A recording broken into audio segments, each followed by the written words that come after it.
encarnada de la libertad de una persona debe estar precedido de su correspondiente obligación para ser merecidamente atendido y respetado. ¿Dónde inician los derechos de la persona? ¿Dónde?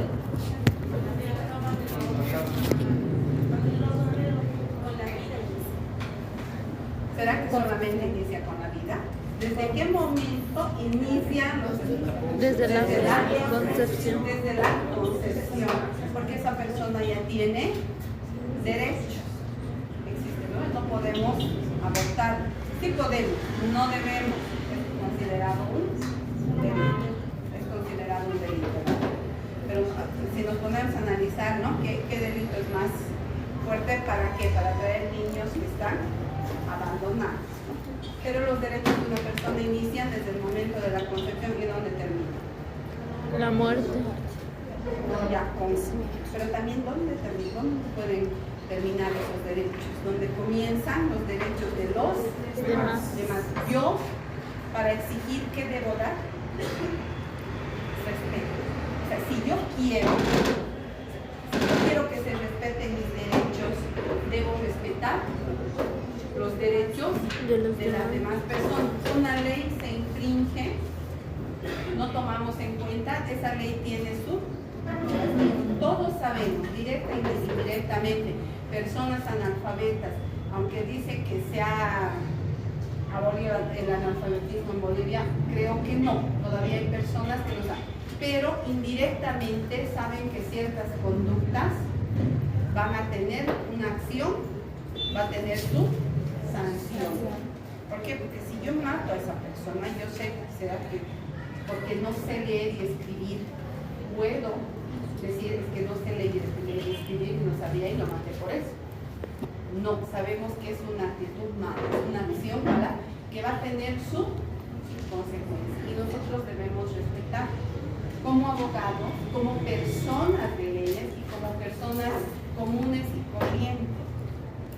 Y ayudar a las demás personas a que también respeten. Cuando una persona va a ir a su oficina, ustedes deben averiguar todo.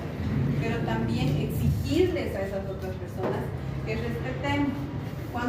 ¿Qué haría en el caso de que viene una persona y no quiere pasar asistencia familiar? Le dicen no quiero. Ustedes como abogados, ¿qué hacen? ¿Le dicen que no pasen? Ustedes son abogados del que no quiere pasar la del demandado. ¿Qué le van a decir? La ley 603. ¿Es una? ¿Será obligación? Yo lo veo mal. A ver, los hombres, ¿qué dicen? ¿Es obligación? Los hombres. ¿Qué dicen? Esto es un deber, pero es obligatorio por la ley, ¿no? Es un deber de cada hombre ser responsable con los hijos. Esa es la palabra, responsabilidad. ¿Qué dicen las mujeres? Es mi deber y responsabilidad como padre. ¿Y de las mujeres cuál es su responsabilidad? También, tanto de la mujer del hombre, La asistencia familiar se otorga en base a las y las posibilidades de los padres. Pero es una responsabilidad. Ese niño tiene derechos. Y tampoco podemos maltratarlo. Escuchaba, ¿no? Esa pugna cuando hay un divorcio, ya hablamos, ¿no? De la obligación para hacer. Si yo quiero como padre tener la custodia de mis hijos, voy a hacer todo para tenerlo. Los varones, yo quiero tener la custodia, voy a hacer todo para que ellos estén conmigo. Bueno y malo. dependiendo de la situación y Generalmente hacemos mal todo y los abogados somos quienes, porque el cliente les dice y el abogado lo ejecuta, sin importar cuál es la situación, claro, y las consecuencias. Hoy hablamos del peritaje psicológico por una psicóloga forense, porque se está haciendo tan daño a esos niños, a esos muchachos, que cada que vuelven de donde el papá, insultan a la mamá. mis derechos, yo como padre tengo derechos, como madre tengo derechos a tener a mi hijo. Y si yo como varón no tengo a mi hijo, ¿cuál es la consecuencia para la mamá? ¿Qué deberá hacer? Pagar asistencia, porque aquí estamos en esto mimetizados en que es el hombre el único que debe pasar asistencia familiar y el único que va preso en caso de no pagar, y no es así. ¿Cuántas veces hay una señora que la tengo cada 6, 8 meses hasta un año? Entra y sale de la cárcel, no paga la asistencia familiar y es mujer. Así que va para ambos lados. Los derechos de ustedes concluyen donde empiezan los de los demás. Los de los niños es para ambos. Si yo quiero exigir ver a mis hijos y no paso asistencia familiar, ¿será que me van a prohibir? A ver. Porque es un derecho. Pero, ¿y si no pago la asistencia familiar? No. Claro, si no pago es mucha sinvergüenzura. Ajá. De cualquier lado que venga. Si no pago. Pero no obstante, el hecho de no pagar asistencia familiar no significa que esa persona pierda sus derechos. En familia seguramente ya van a llevar en qué casos ustedes van a ver cómo las personas pierden ese derecho de veras. Pero claro, si los vamos a corretear con el mandamiento de aprehensión, ustedes creen que se van a acercar. Tiene un doble. A quienes son varones, porque también ahora la ley sanciona a las personas que provocan ¿qué tipo de violencia sería? Económica. Ya está tipificado. Económica. Porque vamos a ver en la ley 348 qué tipo de violencias existen, psicológica, económica. Y hay también, para los varones no se preocupen, hay una asociación que está a nivel nacional juntándose para cambiar ciertas disposiciones y no se las utilice como medio de extorsión. Y nosotros los abogados no pongamos, porque también esa persona tiene derechos. El problema es, ya hablamos con los fiscales eso, que ven 348 y ¿cuál es la línea? ¿Cuál es la línea? ¿Qué va a hacer? ¿Han denunciado? ¿Qué es lo primero que se realiza? Una investigación. ¿El fiscal qué debe hacer? Ya, investigar. Y si ve indicios, ¿qué va a hacer? ¿Va a meter la resolución? Ya, ¿qué tipo de resolución? La de... por el momento es denunciar.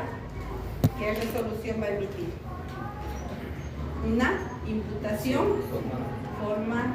Y en la ley 348, tanto en delitos de violencia sexual como 348, está siguiendo una línea directa donde la imputación, basta que veamos 348 y es también una manera de escarmiento hacia los varones, pero vamos a realizar y van a ver ese tipo de investigación que más adelante se tiene y se debe con total equilibrio, porque también lo que están pidiendo es una sanción para aquella mujer que ha denunciado pero no ha sido comprobado.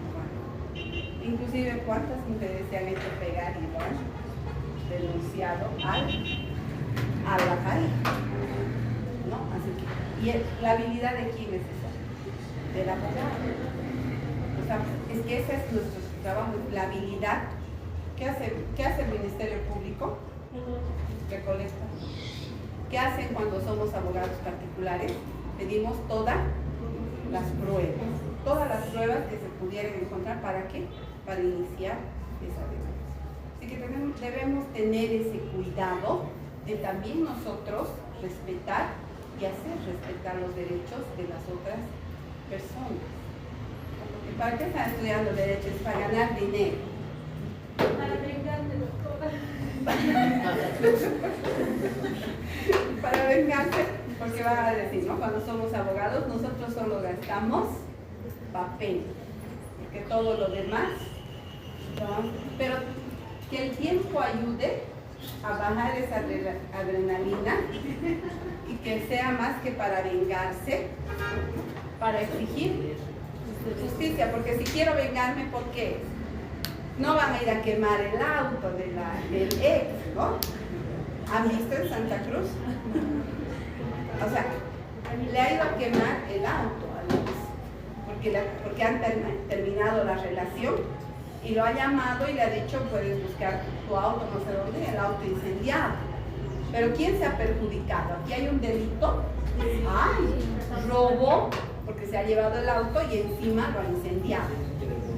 ¿No? Así que la venganza nunca es buena, decía el Chavo del Ocho. ¿No ves? Mata el alma y la envenena. ¿Ya ves? Vamos, quienes hemos visto el Chavo por tantas generaciones, ustedes, yo, siempre decimos, alguna vez he escuchado, siéntate en la puerta de tu casa y verás pasar el cadáver de tu enemigo.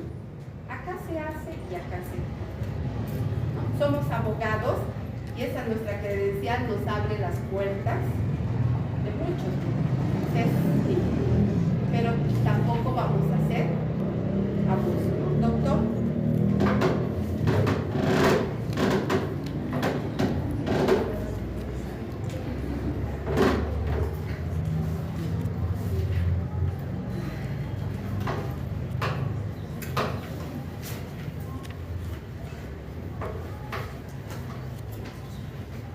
Bueno.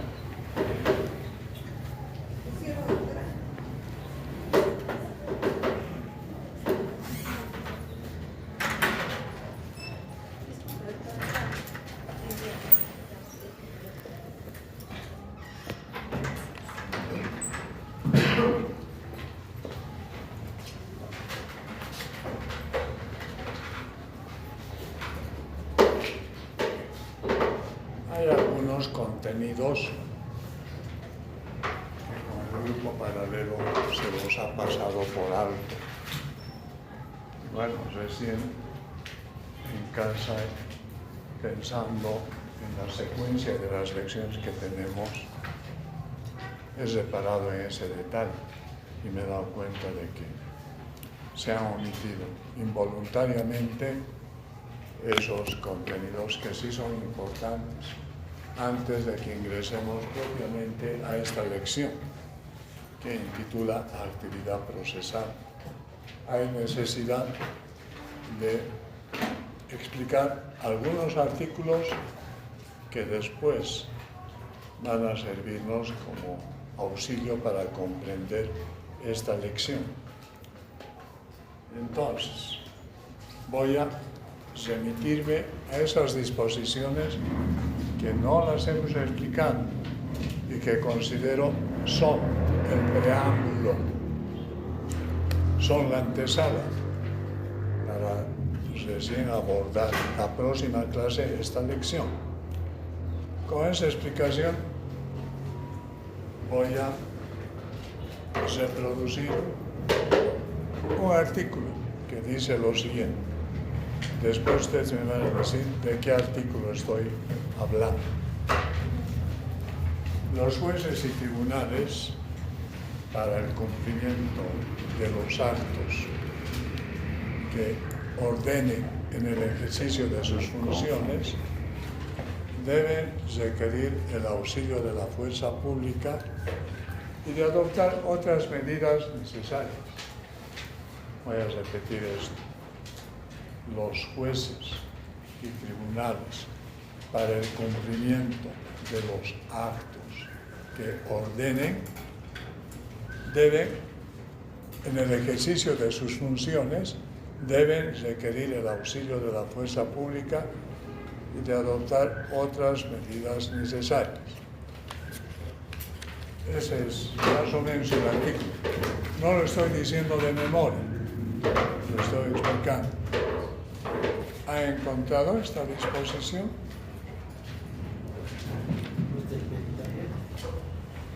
Los jueces y tribunales, para el cumplimiento de los actos que ordenen en el ejercicio de sus funciones, deben requerir el auxilio de la fuerza pública y y de adoptar otras medidas necesarias. El 122. 122, ya.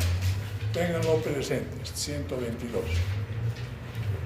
Que repito, no se lo ha dicho de memoria, pero ese es el sentido, esa es la interpretación.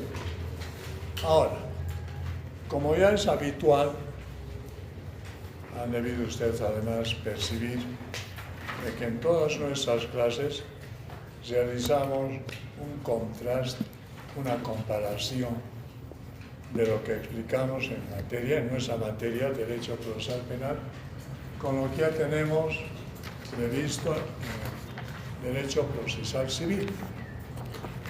Han debido advertir que siempre es una relación.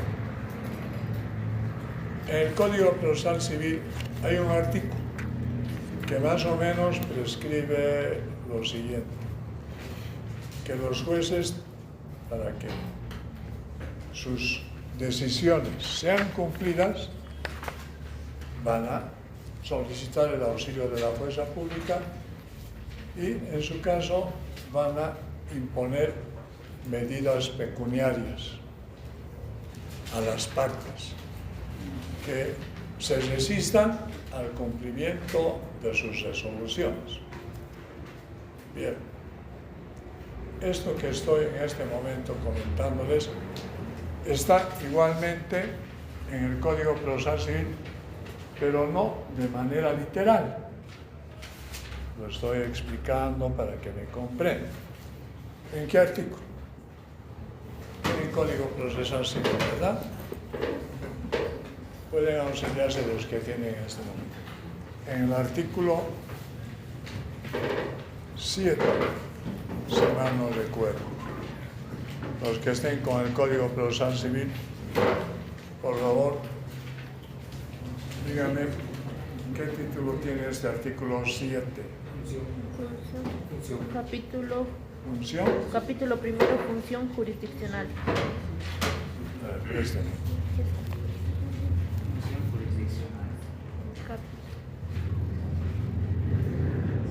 Ya, no es ese. Pero sí es el 9. El 9 del Código Procesal Civil. Tiene un título, dice obligatoriedad. ¿Verdad? ¿Verdad?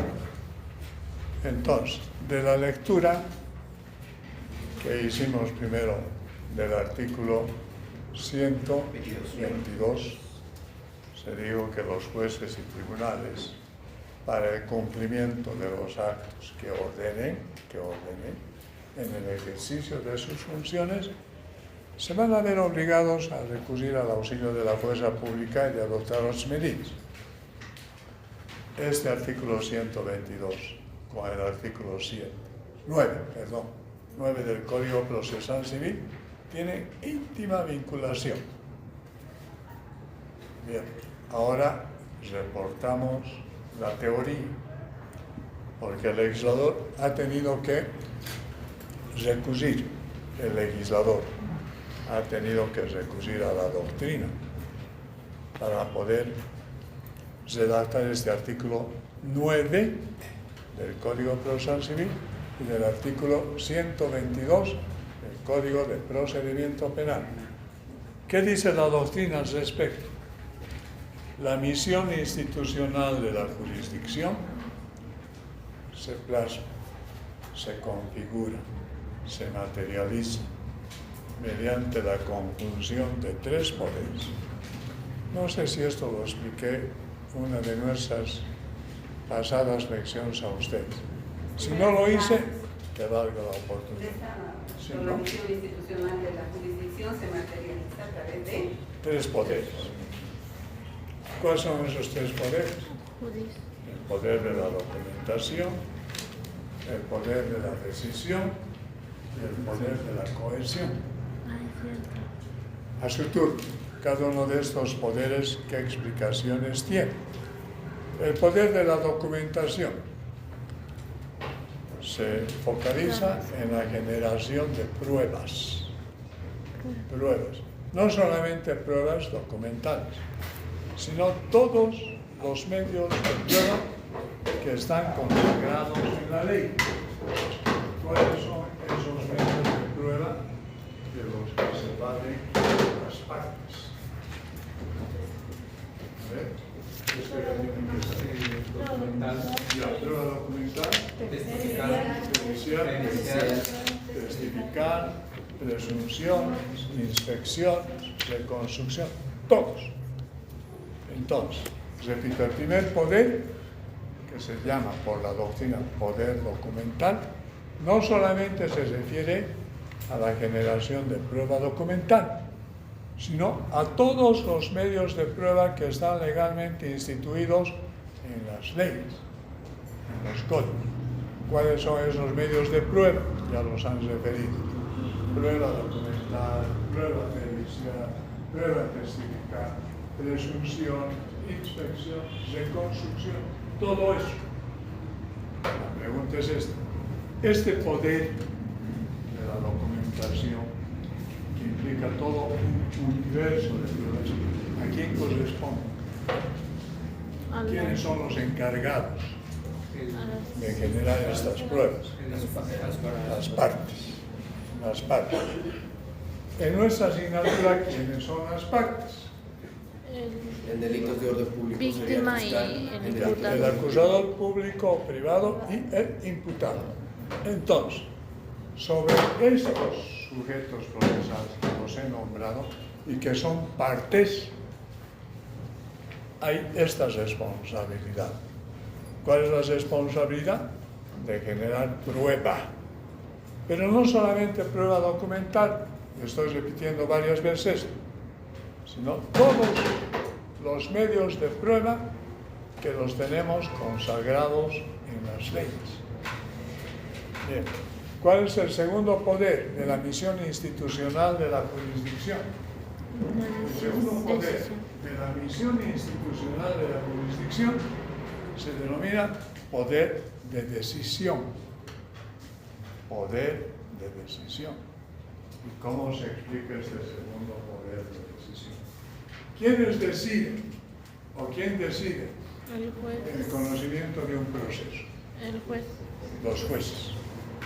Los jueces son los que tienen esa labor de decidir, de resolver una causa. ¿Cómo deciden o cómo resuelven los jueces una causa? A través Una de contienda? resoluciones. Resoluciones. A través de resoluciones judiciales. A través de resoluciones judiciales.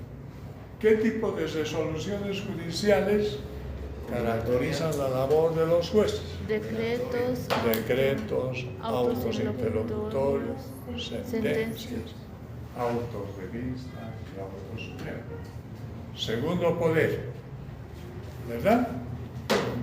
Y dije al comienzo de este discurso que la misión institucional de la jurisdicción se plasma, se materializa por tres poderes.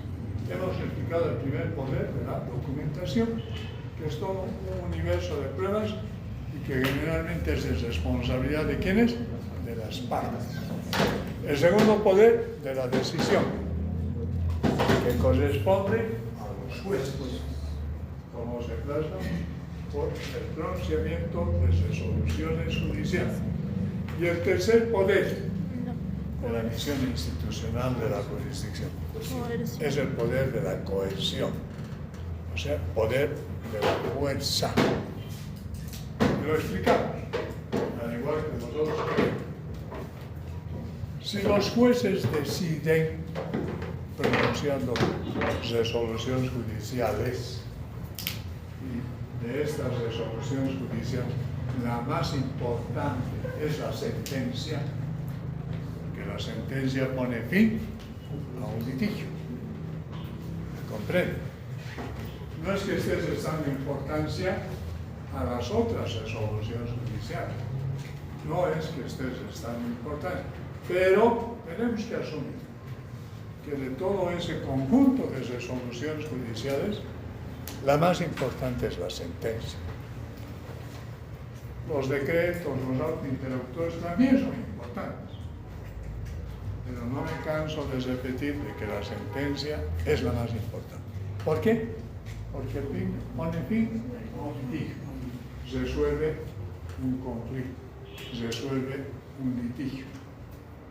Bien, ¿qué sentido tendría que esa sentencia que pronuncie el juez por la que va a resolver un litigio no se cumple? ¿Comprende? No se cumple.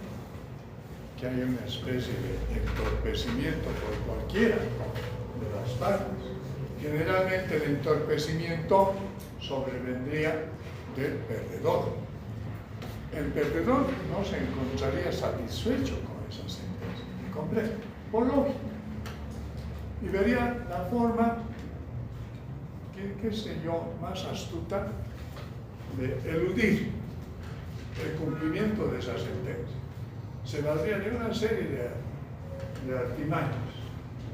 Por eso es que sobreviene el tercer poder, que es de la cohesión de la fuerza. Y este tercer poder de la cohesión de la fuerza, ¿a quién se le encomienda? La policía. La policía. ¿A quién? La policía. A la fuerza pública. A la policía. El juez se va a ver en la necesidad de acudir a la fuerza pública, a la policía, para que sus decisiones se cumplan. Se cumplan, lamentablemente, en muchas ocasiones a la fuerza. Lo ideal sería que una sentencia sea acatada por las partes por convicción, que en este caso acusador público, acusador privado, imputado, estén convencidos de que esa sentencia está haciendo justicia, lo ideal. Pero no sucede esto. Por eso es que las sentencias casi siempre se cumplen por obligación y no por convicción. Lo ideal sería que una sentencia se cumpla, se acate por convicción. Pero como no sucede, las sentencias se acatan, se cumplen por obligación. A veces la policía interviene y esas decisiones tienen que cumplirse a la fuerza. ¿Por qué todo este discurso? Para que comprendan la lectura a cabalidad de este artículo 122 del Código de Procedimiento Penal, que dice: los jueces y tribunales, para el cumplimiento de los actos que ordenen en el ejercicio de sus funciones, deberán acudir muchas veces al auxilio de la fuerza pública o de asumir otras medidas. ¿Y qué otras medidas podrían asumir los jueces para que esas sus resoluciones judiciales se cumplan? Imponer multas progresivas, compulsivas, para que sus decisiones se cumplan. ¿Me comprenden? Esto, que lo estoy, repito, explicando, creo, con la claridad suficiente, se vincula con ese artículo 7, dijimos, ¿verdad? 9 del Código Procesal Civil. Se complementa. Se complementa.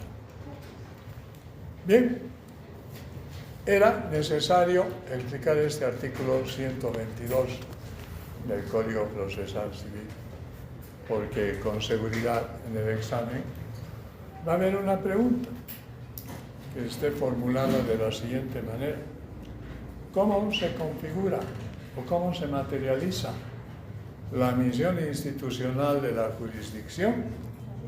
Y la respuesta va a ser a través de 3 poderes: el poder de la documentación, el poder de la decisión y el poder de la coerción. ¿Está claro? Sí. Bien, vayamos al artículo 123 del Código Procesal Civil, del Código Procedimiento Penal. ¿Qué título tiene este artículo 123? Resoluciones. Resoluciones. Resoluciones. Aquí estamos en el segundo poder. ¿Qué dije del segundo poder? El Decisión. segundo poder incumbe a quiénes, a los jueces y tribunal. ¿Y cómo se hace efectivo este poder? A través Por el de pronunciamiento de resoluciones judiciales. De las resoluciones judiciales, repito, que pronuncia el juez, están los decretos, autos interlocutorios y sentencias. Bien. Este artículo 133 se refiere a ese segundo poder.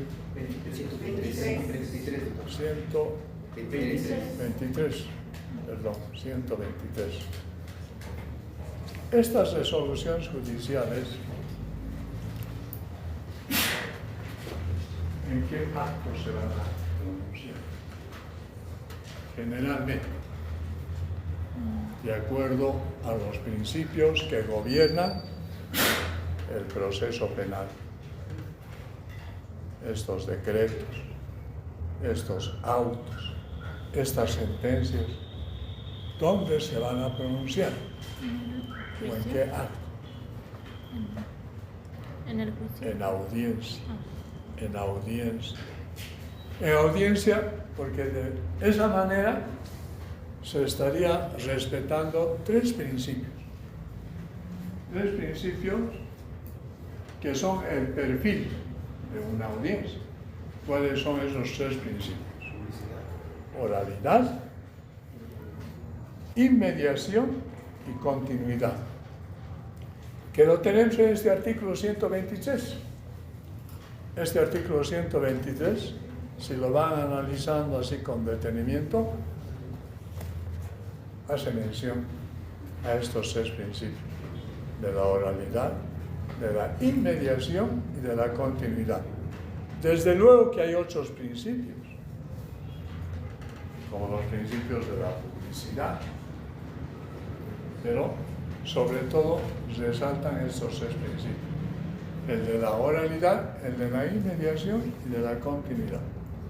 Vayamos ahora a la estructura de cada una de estas resoluciones judiciales. Repito, estamos explicando el segundo poder de la misión institucional de la jurisdicción. ¿Cuál es ese segundo poder de la misión institucional de la jurisdicción? Decisión. El poder de la decisión.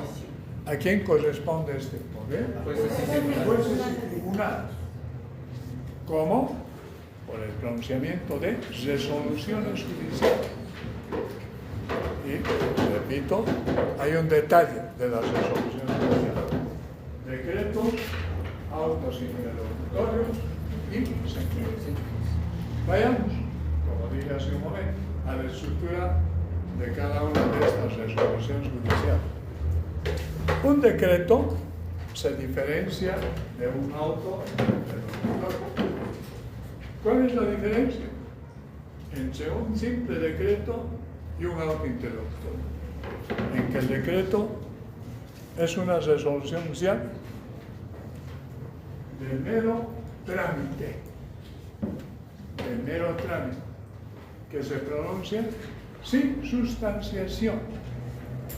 Y eso no olviden cuando se les pregunta el decreto, ¿cuál es su característica de un decreto? Que son resoluciones judiciales que se dictan sin sustanciación. En tanto que un auto interlocutorio, ya sea provisional o definitivo, no importa, son resoluciones judiciales que se dictan con sustanciación. ¿Qué significa que se dicten con sustanciación? Que van precedidas de contradicción. Es decir, para que el juez dicte un auto interlocutorio, tiene que escuchar a las partes, para que después sus resoluciones judiciales sean fundamentadas en derecho y de acuerdo a los hechos. En tanto que un decreto, como dije, es una resolución de mero trámite, se pronuncia sin sustanciación. Ahí está la diferencia entre un decreto y un auto interlocutorio. Si se les preguntara, explica la diferencia entre un decreto y un auto interlocutorio, la respuesta es esta. Los decretos son resoluciones que se dictan sin sustanciación y son de mero trámite. Los autos interlocutorios son resoluciones judiciales que se dictan con sustanciación. ¿Y qué significa que sean resoluciones que se dictan con sustanciación? Es decir, que van precedidas de contradicción. ¿Y quiénes son los que establecen esta contradicción? Las partes. O sea que después, antes de que pronuncie un auto interlocutorio, escucha por turno a las partes. Escuchará al promovente. Si el que promueve un incidente, por ejemplo, un incidente es el demandado, se le ve su código al imputado, se le debe escuchar primero al imputado y después se debe escuchar en esa misma audiencia al acusador, al fiscal o al querellante. Y después de que escuche estas dos posiciones, recién el juez va a emitir su resolución, resolviendo ese incidente. Creo que en una clase pasada ya habíamos comentado sobre el significado de un incidente. ¿Qué son los incidentes? Los incidentes son contradictorios. Cuando digo que los incidentes son contradictorios, estoy queriendo significar de que hay posiciones antagónicas. ¿Quiénes establecen esas posiciones antagónicas? Las partes. ¿Quiénes son las partes? Acusador público, privado y el imputado. Un incidente es un contradictorio. ¿Me comprendo? Es un contradictorio. Que puede generarse imputado, puede generarse por el acusador público o privado. Si se genera por el imputado, ese incidente que hace el juez, escucha lo que dice el imputado, su fundamento. Y después, ¿qué sucede en esa audiencia? Ahora, dirá el juez, escúchese a la parte acusadora. Y escuchando a las partes en conflicto, recién resuelve. Recién emite resolución. Ese es, si quieren ustedes, o esa es la característica principal del auto, que son resoluciones que se pronuncian con sustanciación. ¿Se equivocó de clase?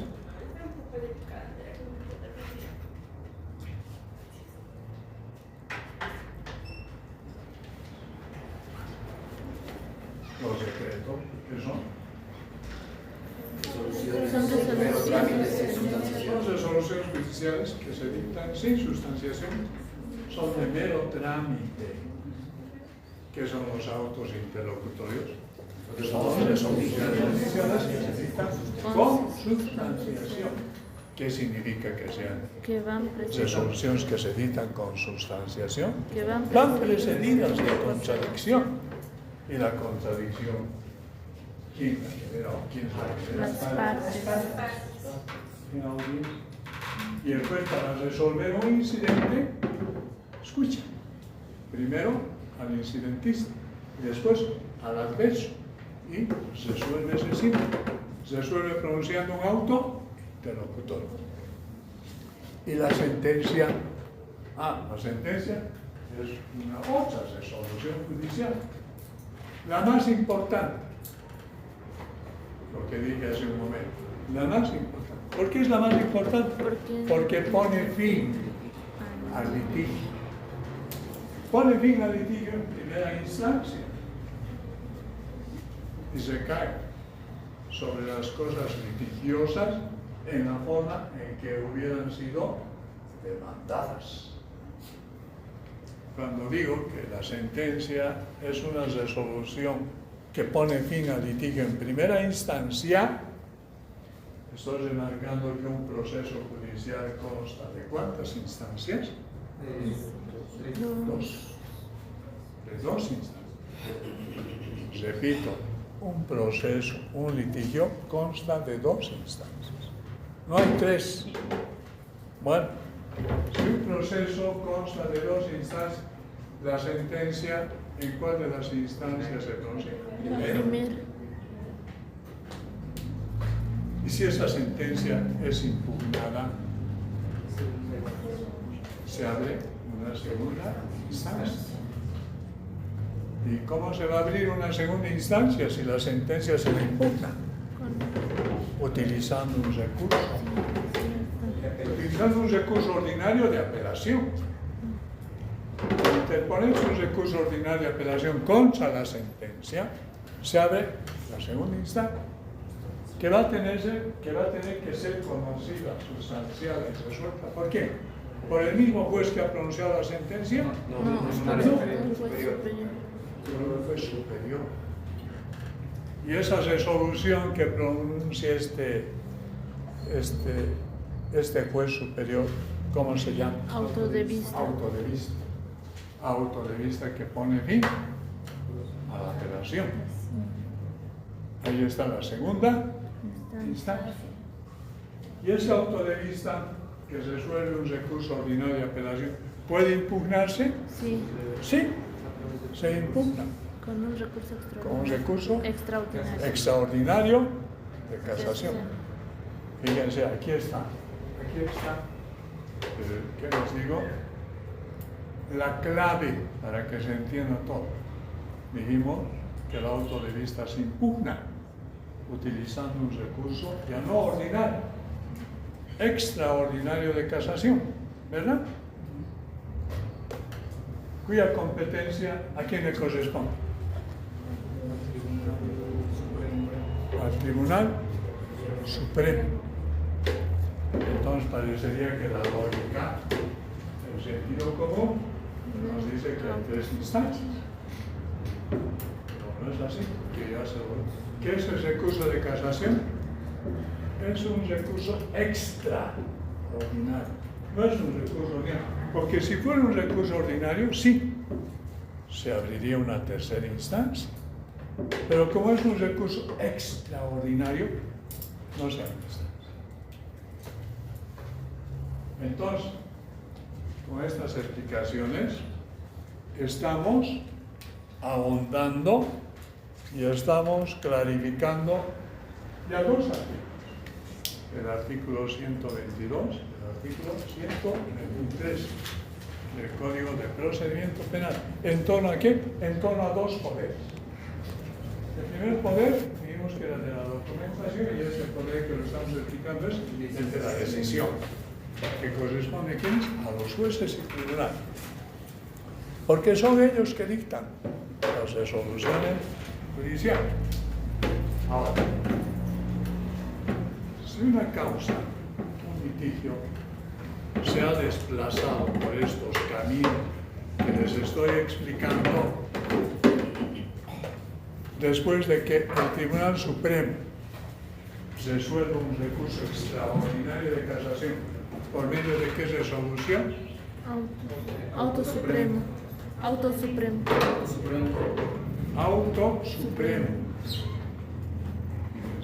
El Tribunal Supremo va a resolver ese recurso extraordinario de casación pronunciando una resolución que se llama Auto Supremo.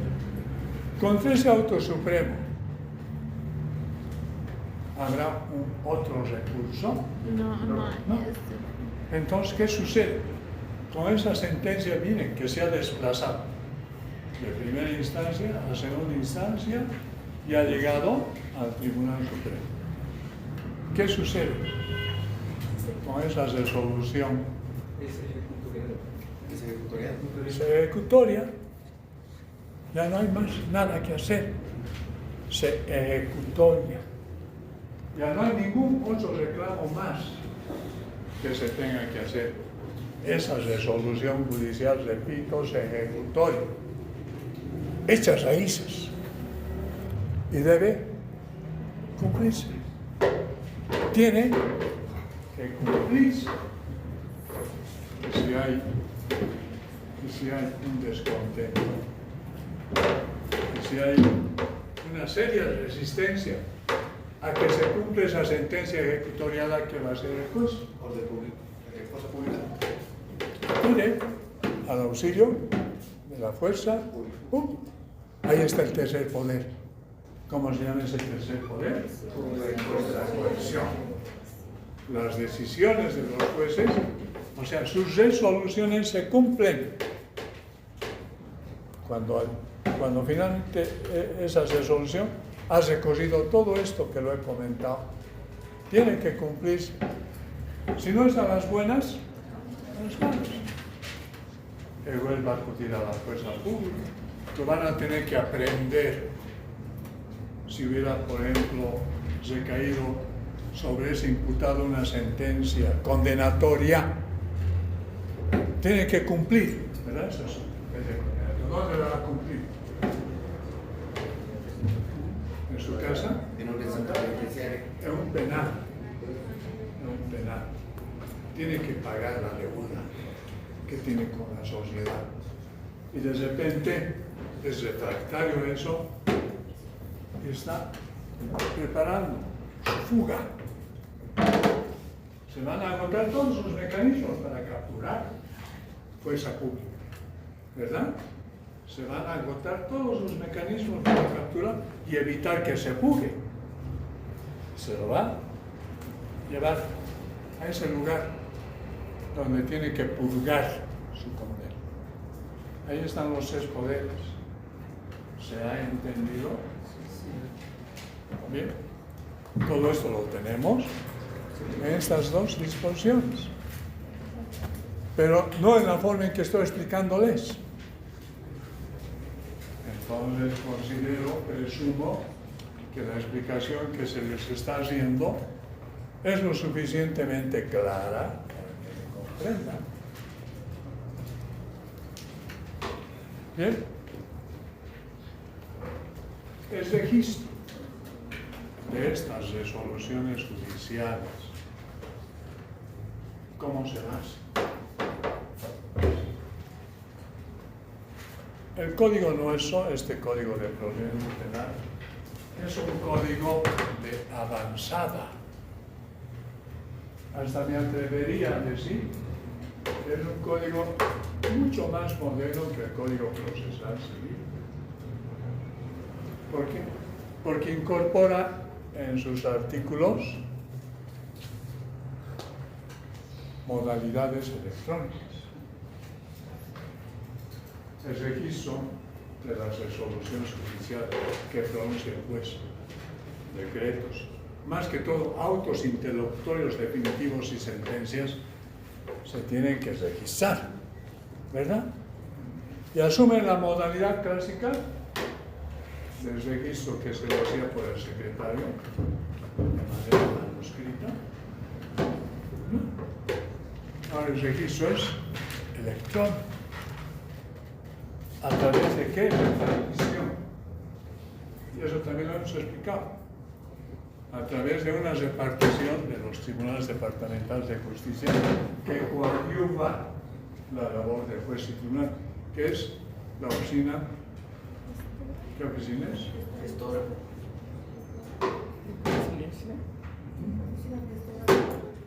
Oficina gestora de procesos, para que por medio del sistema informático de gestión de causas se registren digitalmente estas resoluciones judiciales y se les haga conocer a los contendientes a través de qué? A través del buzón de notificaciones de ciudadanía digital. O sea, fíjense, es como una escalera, hablando alegóricamente. Todo esto que estoy explicando es una escalera que tiene 3 peldaños. La base, el primer peldaño, oficina gestora de procesos. Segundo peldaño, el sistema informático de gestión de causas. Y el tercer peldaño, el buzón de notificaciones de ciudadanía digital, que comprende todo este panorama del régimen de la comunicación procesal.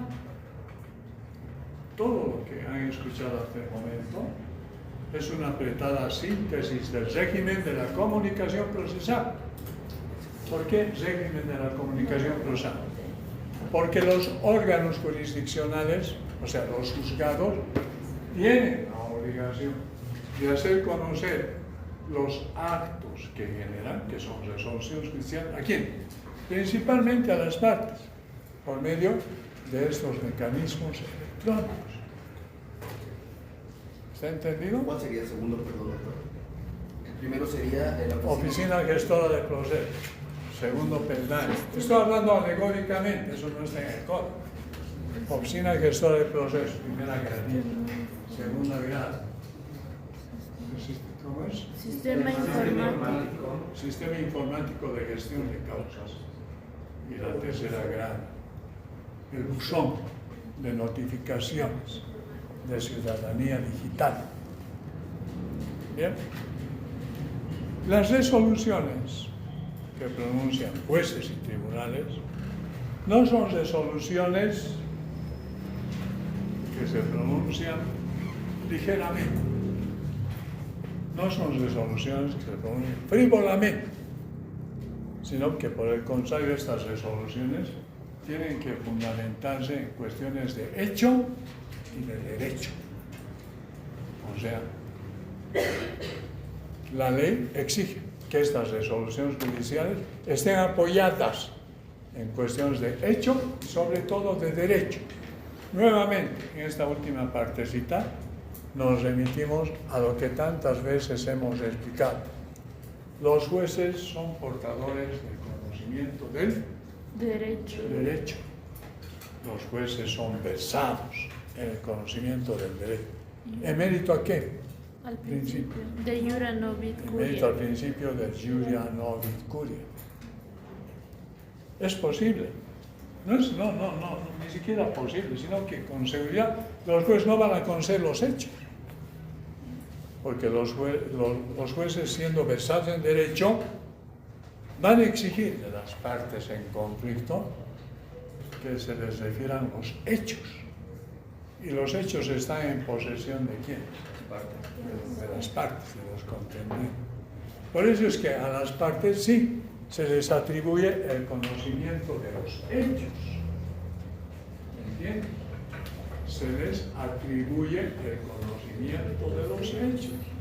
Y al juez se le atribuye el conocimiento pleno y absoluto del derecho. Pero eso no determina que las partes, imputado y acusado público o privado, tengan que sustraerse al conocimiento del derecho. La ley les exige un conocimiento racional del derecho. Racional. El entender racional del derecho, dice la ley, está en posesión de quién? De las partes. El entender racional del derecho. ¿Y bajo qué principio?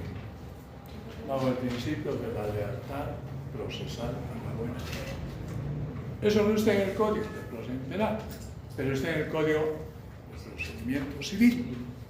¿En qué artículo? Por eso es que digo, no debemos nosotros abstraernos de la lectura de las disposiciones del Código Procesal Civil. Debemos rescatar todo esto. Está en el artículo 3 del Código Procesal Civil. Lealtad, buena fe y probidad. Pero la probidad es un principio que rige más el accionar de los jueces. Bien, hemos hablado de la fundamentación, hemos hablado de las resoluciones judiciales, estamos hablando de la congruencia de todo este discurso respecto a tres poderes. Poder de la documentación, de la decisión y de la coerción. Tenemos entonces ya explicados 4 artículos. 122, 23 y 24, ¿verdad? El 125, ¿qué título tiene? Explicación, complementación y enmienda. Ya.